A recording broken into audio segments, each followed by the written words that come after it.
Hi, Scott Orlin with CINEMA-Magazin. It is my pleasure to bring you one of the most powerful performances you're going to see, and that is Oscar Isaac in the new movie, A Most Violent Year.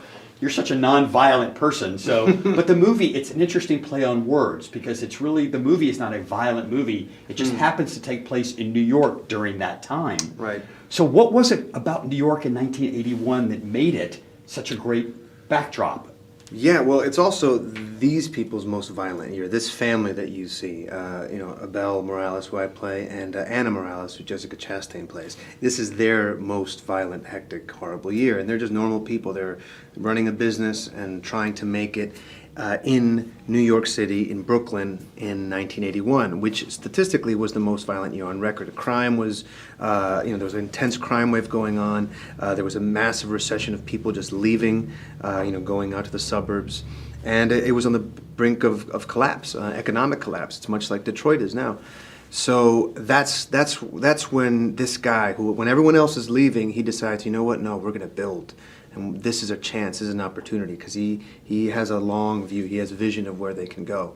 The problem is that everyone around him, including his wife, think that he's going about it in the wrong way. They think he needs to fight and become violent. And I just feel like if anybody needs to know anything about heating oil, this is the man now to go to, because actors always do intense research. You must know everything there is to know about heating oil. Well, it's funny, because both business and real estate and heating oil I could care less about. So that was a difficult challenge when I got the script. I'm like, how do I find my way in? And the thing that was interesting that JC said, because I was like looking about heating oil. I talked to a guy that ran a company, and I said, I need to know more about heating oil. And he goes, you know what, it doesn't actually matter. I was like, what do you mean it doesn't matter? He's like, it could be anything. What these guys do is they find the one commodity that people need. So for instance, for Abel, he thought, well, what's the last bill that people stop paying the end of the month when it's cold outside? It's the heat. People were dying at this time. This landlords would just take the heat off.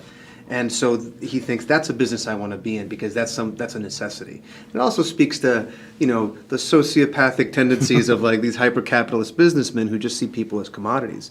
But so that's why he chose heating oil. But it could be anything. It's the game of business that he's interested in. And that's fascinating too, Oscar, because people talk about clothes make the man. How much did the clothes of Abel really inform you?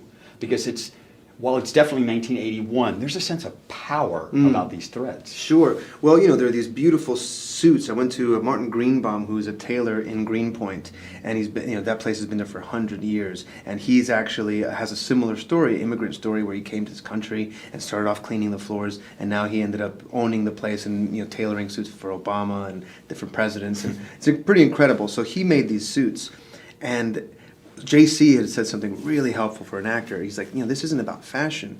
These are suits of armor. This is what he puts on to go to war. And it's all about the calculation of presentation, what he wants to present, the power that he wants to show. And so when he wears that camel coat, it's like a block of concrete, It's just, it's mountainous, and it's all about what he's trying to present.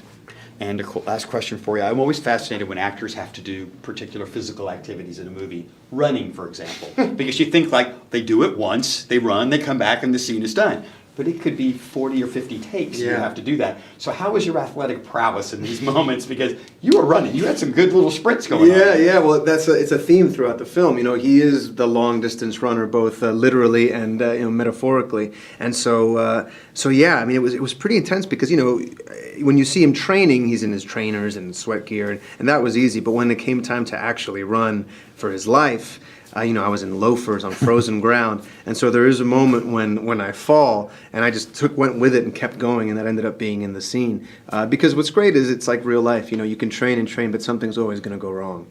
I look forward to seeing you at the Olympics. I think it's going to be awesome. I can't thank you enough for another great performance. Yeah, and this is Scott Orlin. Till next time.